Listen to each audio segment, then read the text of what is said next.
ವರ್ಷಕ್ಕೊಮ್ಮೆ ಭೂ ಕೈಲಾಸ ಧರೆಗಿಳಿಸುವ ಹುಲಿಜಿಂತಿಯ ಮಾಳಿಂಗರಾಯರ ಪವಾಡ ಅನನ್ಯ.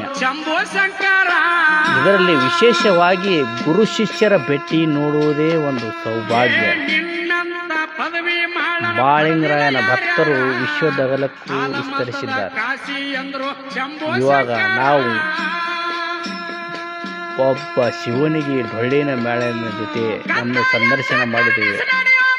ಅದನ್ನು ತಾವುಗಳು ವೀಕ್ಷಿಸಿ ನಮ್ಮ ಚಾನಲ್ ಅನ್ನು ಹರಿಸಬೇಕೆಂದು. ನಮಸ್ಕಾರ. ನಾವ್ ಇವತ್ತ ಮಾಳಿಂಗರಾಯನ ಜಾತ್ರೆಗೆ ಬಂದಿದೀವ್ರಿ. ಹಂಗಾಗಿ ಇವತ್ತು ಸ್ವಲ್ಪ ಮಾಳಿಂಗರಾಯರ ಕ್ಷೇತ್ರದ ಬಗ್ಗೆ ಸ್ವಲ್ಪ ಮಾಹಿತಿ ಕೊಟ್ರೆ ನಾನು ಮತ್ತು ನಮ್ಮ ಪರಿವಾರ ಮತ್ತು ಇಡೀ ಕರ್ನಾಟಕ, ಆಂಧ್ರ ಪ್ರದೇಶ, ಕರ್ನಾಟಕದಲ್ಲಿ ಕನ್ನಡ ಮಾತಾಡುವಂತ ಎಲ್ಲಾ ಜನಗಳು ಈ ಕ್ಷೇತ್ರದ ಮಹಿಮೆ ತಿಳ್ಕೊಳ್ಳುವಂತ ಅವಕಾಶ ಸಿಗ್ತದ. ನಮ್ಮ ಅಭಿಪ್ರಾಯ ಸ್ವಲ್ಪ ಹೇಳ್ತೀರಿ, ಅನಿಸಿಕೆ ಕೊಡ್ತೀರಿ? ಇದು ಮಾಳಿಂಗರಾಯರ ಜಾತ್ರೆ ಅಂದ್ರೆ ಹೆಂಗ್ ಗೊತ್ತೇಳ್ರಿ? ಹೇಳ್ರಿ. ಯಾವ ಮಾಳಿಂಗರಾಯ ಬೀಜ ಗುಂತಿ ಮೇಲೆ ಭಕ್ತಿ ಕುರುವಾಕಿರು ಶಿರಾಡೋಣ ಗ್ರಾಮಕ್ಕೆ ಬಂದು ಭಕ್ತಿ ಮಾಡ್ತಿರು ಗುರುವಿಂದು. ಭಕ್ತಿ ಮಾಡೋ ಸಮಯದೊಳಗೆ ಮಾಳಿಂಗರಾಯರು ಒಂದು ದಿವಸದಲ್ಲಿ ಇದು ಧೂಪದಲ್ಲಿ ಕೈಲಾಸಕ್ಕೆ ಹೋದಾಗ ಅವಾಗ ಶಿವ ಪಾರ್ವತಿ ಪಗಡಿ ಆಟ ಹುಡುಗ್ರಿ. ಎಲ್ಲಿ? ಕೈಲಾಸದಲ್ಲಿ ಪಗಡಿ ಆಟ ಹುಡುಗ ಸಮಯದೊಳಗ ಅವಾಗ ಪಾರ್ವತಿ ನಗರ ದಿಂದ ಹಿಡಿದಾಗ ಪಾರ್ವತಿ ಕೇಳ್ತಾಳ. ಅವಾಗ ಪಾರ್ವತಿ ಕೇಳಿದ ಸಮಯದೊಳಗ ಪರಮಾತ್ಮ ಹೇಳ್ತಾನ, ಪತಿ ಮರುತ ಲೋಕದೊಳಗ ಒಬ್ರು ಗುರು ಶಿಷ್ಯರದಾರ, ಅವರಷ್ಟು ಭಕ್ತಿ ಅಂದ್ರೆ ಯಾರನ್ನ ಇಲ್ಲತ್ತು ಹೇಳುವಾಗ ಅವಾಗ ಪಾರ್ವತಿ ಮನಸ್ಸು ಬದಲಾಯ್ತು. ಮನಸ್ಸು ಬದಲಾದ ಸಮಯದೊಳಗ ಅವಾಗ ಶಿವ ಪಾರ್ವತಿ ಶಿರಾಡೋಣ ಗ್ರಾಮಕ್ಕೆ ಬ್ಯಾರೆ ರೂಪವನ್ನು ಕೊಟ್ಟು ಶಿರಾಡೋಣ ಗ್ರಾಮಕ್ಕೆ ಇಳ್ಕೊಂಡ್ರು. ಅವಾಗ ಮಾಳಿಂಗರಾಯ ವಚನ ಕೊಟ್ಟು ಹೋಗ್ಯಾರ. ಕಲಿಯುಗದಾಗ ಸೂರ್ಯಚಂದ್ರ ಇರುವವರಿಗೆ, ನೆಲವಂದ ಗಂಗೆ ಹರುವವರಿಗೆ, ಪಾರಂದ ಪೋರಿ ಇರುವವರಿಗೆ ಯಾವ ನರಕ ಚತುರ್ದಶಿ ದಿವಸ ಮುಂಡಾಸ ಆಹಾರವನ್ನು ತಗೊಂಡು ರಾತ್ರಿ 12 ಗಂಟೆಗೆ ಆಗ ಬೆಳಗ್ಗೆ ಬಂದಾರ ಅವರು.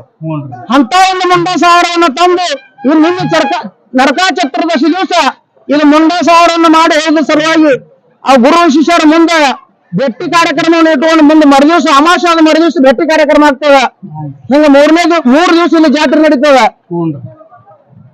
ಆದ್ರೆ ಈ ಜಾತ್ರೆ ವಿಸ್ತಾರ ಹಂಗಪ್ಪ ಅಂತ ಹೇಳಿದ್ರ, ಈ ಕಲಿಯುಗದಾಗ ಈಗ ಸದ್ಯಕ್ಕೆ ಶಿವ ಪಾರ್ವತಿ ಸಾಕ್ಷಾತ್ ಬರಿಗಳಿಕೊಂಡು ಮುಂಡಾಸಿ ಪಡೆದಿರ್ತಕ್ಕಂತ ಜಾಗ ಇದು. ಮಹಿಮಾಂತಕ ಮಾಳಿಂಗರಾಯರ ಜಾಗ ಬೆಬ್ಬಲಿ ಬನ. ಇಂತ ಒಂದು ಹುಲಿಜಂತನಂತ ನಾಮ ಒಂದು ಜಗತ್ತಿನೊಳಗೆ ಈ ಸದ್ಯಕ್ಕೆ ಕೀರ್ತಿಯನ್ನ ಸಾರುತ್ತ ಬಂದಾಗ, ಅದೇ ರೀತಿಯಾಗಿ ಈ ಕಲಿಯುಗದಾಗ ಇಂತ ನಡೆದಪ್ಪ ಅಂತಂದ್ರೆ ನಾವು ಇಲ್ಲಿ ಪವಿತ್ರ ಹೋಗಿ ಹುಟ್ಟುವಪ್ಪ ಅಂತಂದ್ರೆ ಎಲ್ಲರೂ ನಾವು ಧನ್ಯವಾದಗಳು. ಅದು ಒಂದು ಮಾಹಿತಿ ನನಗೆ ಒಂದು ಮಾಹಿತಿ ಕೊಡ್ತೀರೇನು? ಗುರುವಿನ ಸಲುವಾಗಿ ಹುಲಿ ಹಾಲು ತಂದಾರ ಅಂತ ಹೇಳ್ತಾರೆ ಮಾಳಿಂಗರಾಯರು. ಗುರುವಿನ ಸಲುವಾಗಿ ಹುಲಿ ಹಾಲು, ಗುರು ಒಂದಾನೊಂದಲ್ಲಿ ಭಕ್ತಿ ಮಾಡೋ ಸಮಯದೊಳಗ ಗುರು ಬೇಡ ಕಾಡದ ಹುಲಿ ಹಾಲನ್ನು ಬೇಡದಾಗ ಶುದ್ಧ ಮಾಡಿದ್ರೆ ಗುರುವಿನ ಆಶೀರ್ವಾದ ಇದ್ರೆ ಹುಲಿ ಹಾಲು ತಂದು ಉಳಿಸಿದ ಬೇರೆ ಮಾತು ಕೊಟ್ಟು ಗುರುವಿಗೆ ಲಿಂಬಾಳ ಗುಡ್ಡಕ್ಕೆ ಹೋಗಿ ಹುಲಿ ಹಾಲವನ್ನು ತಂದು ಗುರುವಿಗೆ ಶಿರಾಡೋಣ ಗ್ರಾಮಕ್ಕೆ ಉಳಿಸ್ಯಾರ. ಅಂತ ಮಹಾತ್ಮರು ಹುಲಿ ಹಾಲವನ್ನು ತಂದಾರ. ಸೀತಾವನ್ನು ತಂದು ಗುರುವಿಗೆ ಸೇವೆ ಮಾಡ್ಯಾರ. ಅಂತ ಒಂದು ವಿಸ್ತಾರವನ್ನು ಈ ಸದ್ಯ ಕಲಿಯುವುದಾಗ ನಡೆದಪ್ಪ ಅಂತಂದ್ರೆ ಇದು ನಾವು ನೀವು ಮಾಳಿಂಗರಾಯ ತಿರುಗಾಡಿರ್ತಕ್ಕಂತಹ ಜಾಗದೊಳಗೆ ನಾವು ನೀವು ಈ ಪುಣ್ಯ ಭೂಮಿ ಹುಟ್ಟುವಪ್ಪ ಅಂತಂದ್ರೆ ನಮ್ದೊಂದು ಅದ್ಭುತ ಅದಕ್ಕೋಸ್ಕರವಾಗಿ ಮಾಳಿಂಗರಾಯನ ಜಾತ್ರೆ ಇಲ್ಲಿ ನಡೀತೇವೆ. ಈ ಕ್ಷೇತ್ರಕ್ಕೆ ಬಂದು ಭಕ್ತಿ ಸೇವೆ ಯಾರು ಮಾಡಿದ್ರು ಎಲ್ಲರಿಗೂ ಪುಣ್ಯ ತಡ್ತದ. ಅವ್ರ ಸಂಸಾರ ಮಾಳಿಂಗರಾಯನ ದರ್ಶನ ತಗೊಂಡ್ರಿ ಸರ. ಹೆಂಗಪ್ಪ ಅಂತ ಕೇಳಿದ್ರ ಕೈಲಾಸ ಇಲ್ಲಿ ಸದ್ಯ ಈಗ ಬರಿಗೆ ಇದೇ ಸ್ಥಾನದಲ್ಲಿ ಅದ. ಪಾರ್ವತಿ ಪರಮೇಶ್ವರ ಆಶೀರ್ವಾದ ತಗೊಂಡಿರ್ತಕ್ಕಂಥ ಜಾಗ ಇಲ್ಲಿ ಸದ್ಯ ಭೂಲೋಕದಾಗ ಇಲ್ಲಿ ಹುಲಿಜಂತ ಗ್ರಾಮದಾಗ ಅಷ್ಟೇ ಅದ. ಆಲೆ ಇಡೀ ಕರ್ನಾಟಕ, ಮಹಾರಾಷ್ಟ್ರ, ಭಾರತದಲ್ಲಿ ಎಲ್ಲಿನೇ ಪಾರ್ವತಿ ಪರಮೇಶ್ವರಿ ಸದ್ಯ ಕಲಿಯುಗದಾಗ ಇಳಿರ್ತಕ್ಕಂಥ ಮಹತ್ವ ಈ ಸದ್ಯ ನಡೆದೀಗ. ಹೌದ್ರಿ.